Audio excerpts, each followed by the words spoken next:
Ġimniedi uffiċjalment prospett ġdid tal-korsijiet tal-adulti għas-sena 2020 u 2021. Din id-darba madankollu dan bid-differenza li numru ta' korsijiet se jkunu qed jingħataw online. Dan wara li din is-sistema komda bdiet tintuża fi żmien meta d-dinja kienet milquta mill-pandemija. Għall-ewwel darba l-età tal-applikazzjoni għal korsijiet tniżlet għal 15-il sena. Dan sabiex studenti li jkunu ser jitilqu mis-sistema edukattiva jingħataw l-opportunità biex ikomplu l-istudju tagħhom f'xi kors għall-adulti.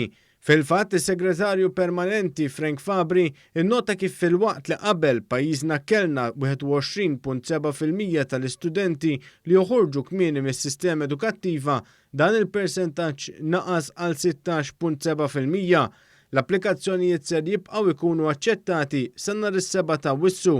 Hemm dawk il-korsijiet relatati mal-ħiliet bażiċi, ġifieri fejn wieħed jista' jitgħallem anke jikteb u jaqra u jtejjeb il-qari u l-kitba fl-Ingliż u fil-Malti.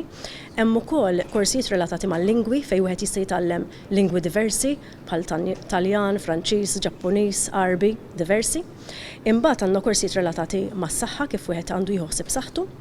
Korsijiet oħra relatati mal-artiġjanat u l-crafts. Il-Ministru għall-Edukazzjoni u x-Xogħol Owen Bonnici spjega li t-titjib li sar fil-korsijiet tal-adulti juri l-impenn li għandu dan il-Gvern sabiex il-Maltin jibqgħu jinvestu fihom infushom tul ħajjithom.